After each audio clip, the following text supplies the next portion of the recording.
So today I'm going to be talking about my work at the Ethereum Protocol Fellowship. So I participated in the Ethereum Protocol Fellowship cohort 5, and the fellowship ended at DEF CON.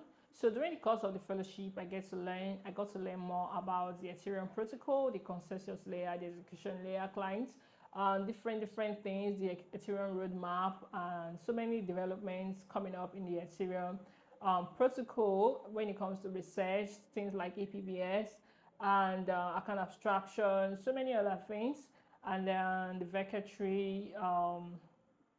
stuffs like that, security side of things, and all of that, cryptography and things. I did a lot of reading, and then when it comes to working on project, at first I wasn't sure what to work on because initially when I got into the fellowship, I was initially like more interested in account abstraction, but going through the project ideas, I didn't really see any idea on account abstraction. And initially, when I started, I didn't want to work alone, so I wanted to work in a team. But it turns out I ended up working alone, which was not bad. So at the end of the day, I found myself working on testnet. So a primary testnet is a resettable testnet. Now, it's a short-lived testnet, and it's reset after a given period of time. So with a primary testnet, the whole issue of insufficient fund is eliminated, and then the issue of testnet being deprecated is also out of the picture. So ephemery is kind of still new to the ecosystem because a lot of people are still not aware of ephemery and are probably not started using ephemery yet. So it's one of the reasons every little opportunity I get, I like to talk about the network. And so we realized that so many clients are yet to like have native support for ephemery because we want to encourage the usage of ephemery. For that reason, we want to also make the life of our users as easy as possible. So, and that was the reason for having the thought of providing native support for ephemery.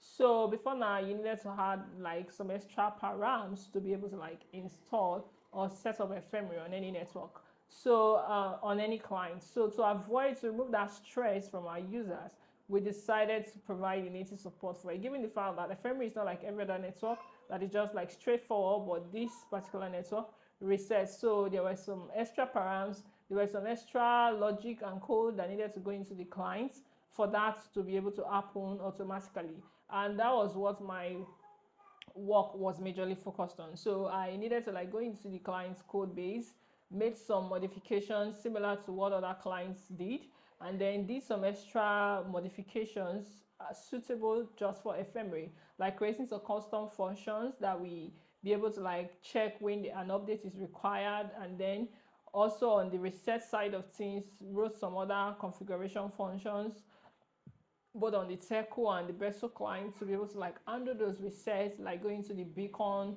chain command line and then checking the configuration builder and overriding the config files and so many things like that, both the SSD file on the Teku side and then the Genesis file on the Beso side. So many configuration changes, and then the shape and form of the config file for Teku was kind of like different based on what ephemery had. So I needed to like make some modifications to make it comply with what was acceptable in Teku. The same thing with Besu. So we needed to add like the arch object to the Genesis file and stuff like that. So with all of those things, we're able to get those clients working up and running.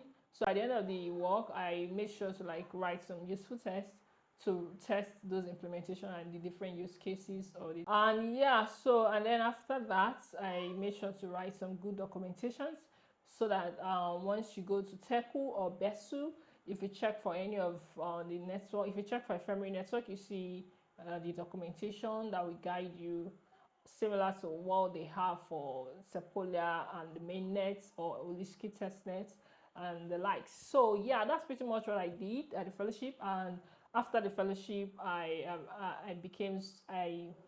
fell so much in love with Ethereum that I want to continue contributing and to continue building and contributing my quota to the ecosystem.